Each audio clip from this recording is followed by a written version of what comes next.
Idol is insanely popular right now. So what better time is there to learn about the history of idols? This was one of the first top idols in Japan, and this was a top idol in the modern age recently. So how did this become this? You don't know? I got you, fam. Now first, what are idols in Japan? How do I explain this? Most simply, they're kawaii bunch of people singing. Now to know how it all started, we have to go back to early 1970s. Bam! The start of the idol. The person that is said to be the first proper idol is Minami Saori-san. But other than her, there were also two others that were considered idols. Amachi Mari-san and Koyanagi Rumiko-san. The three of them were known as the Shin Sannin Musume, which translates to the three new girls. All three of them were considered to be the first major idols. Then we go into the late 1970s, where then came probably the first massive idol, where her name and performances are still talked about till this day. Yamaguchi Momoe-san. But there were also again two others, Sakurada Junko-san and Mori Masako-san. And these three were known as the Hana no Chusan Trio, which basically meant the 15-year-old fellow trio, mainly given to them as they all debuted when they were 15 years old. Now as you can see, most of the popular idols in this era were riding solo. So was there no idol groups? Well, not necessarily. In 1970s, there was a group called Candies, and in 1976, there was Pink Lady. Both of these groups were also super popular, but Yamaguchi Momoe-san, in terms of the heights she reached, was just a different beast. And with her retiring in 1980, you may think, oh well, that's a massive blow. Yes, but no, because the 1980s was the start of the idol golden age. When Yamaguchi Momoe-san retired, another legendary idol had appeared, and one that filled the void. Matsuda Seiko-san. Not knowing this person in Japan is like the equivalent of not knowing who Michael Jackson is. I mean, she literally had a haircut named after her called the Seiko-chan cut, which most of the Japanese females were going for, including my mama. Just like Yamaguchi Momoe-san, she was literally so popular, it was like Matsuda Seiko versus the rest, releasing hit after hit after hit. To try to get on this idol trend, in 1982, a few other companies tried to debut idols of their own, which include Koizumi Kyoko-san, Hayami Yu-san, Matsumoto Iyo-san, Ishikawa Hidemi-san, and Nakamori Akina-san, which was my mama's favorite. These were also known as the Flowers of 82. All were very successful, but the one you could truly say who rivaled Matsuda Seiko-san's success at their prime was Nakamori Akina-san. Yep, my mama got taste, bro. Where Nakamori Akina-san had more of a cool beauty style, Matsuda Seiko-san was more of a pretty and cute kawaii type idol. They also had vocals that could go on par with any music artist and had a stage presence that just felt so godly. All of the people in the Flower of 82 group, including Matsuda Seiko-san, even after 40 years are all still active respectively, either as actors or singers, looking still pretty beauty, not gonna lie, girls. Then comes 1985, and it wasn't only solo artists that were rising to the top, but there was also a group who gained tremendous popularity, the Onyanko Club, produced by this man Akimoto Yasushi-san. But their time at the top was short-lived, as the group stopped in just 2 years, but remember his name. 1990s. Though the 1980s was the golden age of idols, the 1990s was called the winter ages of idol. Haley, winter is coming.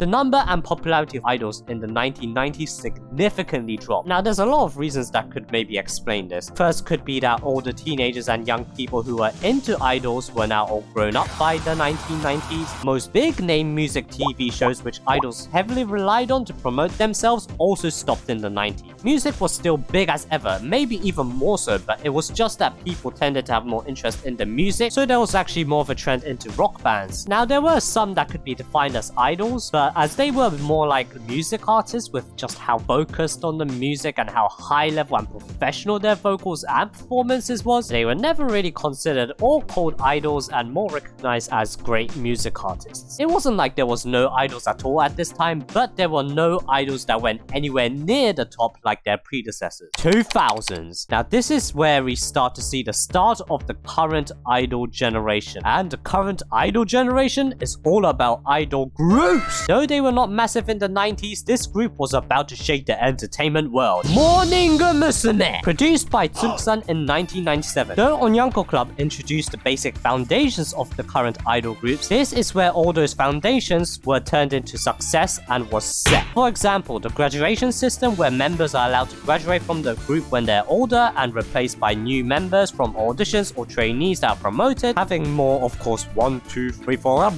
numbers in the group, appearing in more normal entertainment shows or even comedic shows and being ridiculous in contrast to that kawaii idol image to entertain people with not just music and performance alone, focusing more on the personality of each individual member. So there would be fans for each individual, which then created that famous Japanese word oshi. Basically means the idol or celebrity that you like. Basically in English, you're biased. Their fame during the 2000s just kept on rising. They even had an idol member being the voice of a main character in an idol anime. In 2005, there was another idol group that was formed, AKB48. Rather than just having more numbers, they had large amounts of girls in a group, with their concept being idols you can meet. To become an idol that feels like a closer existence. So primarily, they performed in a small theater in Akihabara, splitting their group into smaller groups to perform daily so you could go and see them in person anytime. Unlike the big idols where you could only meet them probably in large concerts. And in 2008, they stepped it up a notch by having Akshukais, which translates to handshake events, which was where fans could now meet and greet, handshake, or speak to an idol member of their choice for a couple of seconds for each CD they brought. Though they were not at the top yet, this was all about to change in the 2010s.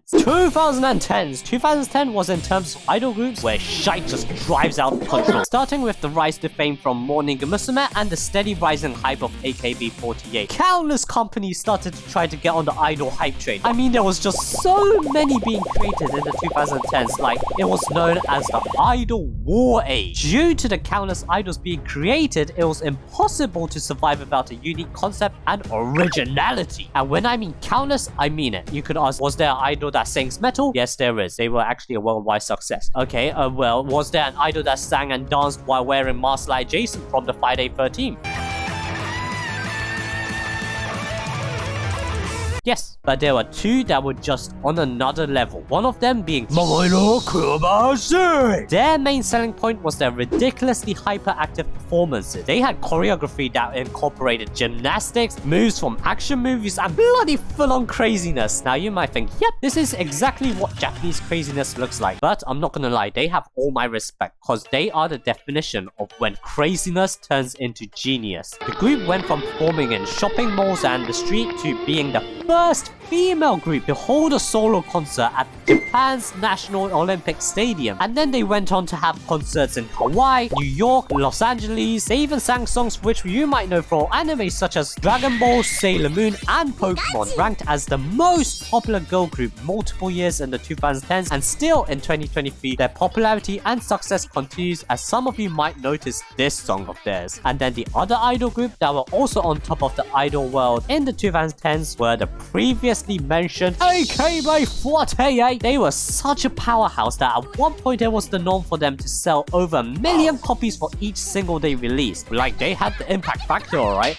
The fact that they had like 48 members gives fans that excitement of which member should I support all. But you had 48 potential Oshis. Look at all those chickens. They had a song where they nearly had the whole population of Japan dancing, and this was all thanks to the mastermind behind the production of AKB48. And the main person behind it was none other than Akimoto Yasushi-san. This guy's a genius. Like, you cannot talk about the modern idol generation without this man. The handshake event was a massive success as they entered 2010, with many fans buying more than one CD to handshake with their beloved Oshi. So Akimoto Yasushi-san goes, how do I make it so I can sell more CDs? Let's make an idol general election. In this election, each CD would give you a vote to vote for your favorite 48 idol member. The member in first place would be able to perform in the center position for the next music single release. The higher their position in the election, the better their position in the next song would be. This was a massive success as it gave the fans to push their Oshi closer to the top of their idol group. There are people that were so crazy into this that some would spend over $10,000 on CDs just to get more votes to their Oshi. But Akimoto Yoshi-san was like, there must be more I could do. What's better than an idol group? More idol groups, of course! And there he goes, producing multiple 48 idols that represent different parts of Japan, which all respectively reached decent success.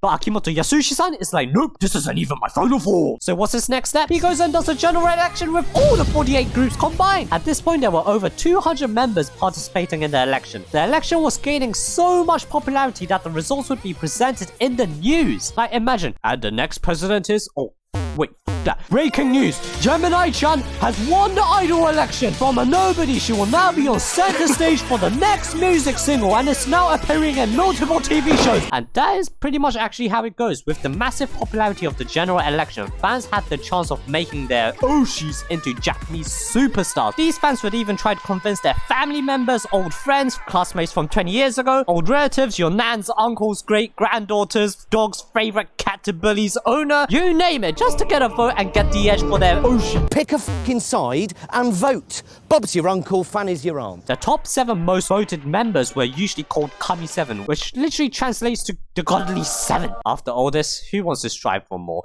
Akimoto Yasushi-san, of course! So he goes, more 48 groups in different parts of the world! And then, of course, the cycle doesn't stop. He goes, yeah, boy. Time for a world general election! With this, he made all of the groups he produced a success. But for the majority of the 2010s, AKB48 was the one that stood out. And then finally, here we are in the 2020s, where of course Akimoto Yoshi-san, I'm joking, well, not really. He actually created a different group of idols called the Sakamichi series in the late 2010s. And of course, the big change, he changed the number from 48 to 46, with Keyakizaka 46 being one of the top idols from around 2017, with their pretty powerful performances. Nogisaka 46 probably now being the most popular idol group currently, alongside with Momoiro Clover Z. But there are so many other idols that are also top idols, like the previously mentioned 48 groups, Morning Musume, currently Morning Musume 23. Now we have so many different idols, some that are about being cute, kawaii, so bright I can't even tell the difference between the floor and bloody them, goddess-like beauty, strong cool beauty, or hyperactive craziness. And the ideas for concepts are endless. New idols are continuously rising and falling. But I guess that's the beauty of the idol world too. But that was the general history of the Japanese idol. And now you are qualified enough to be a certified idol otaku. Comment down below who your Oshi is and tell me, what do you think will happen in the idol world now? Will Momoiro Clover Z continue being one of the most progressive idols, or will Nogisaka 46 rule the rest of the 2020s? Will Yashi-san produce another miracle, or the ultimate 48-46 group, or whatever? Will we enter another dark cold age for idols, or will there be a new group in town?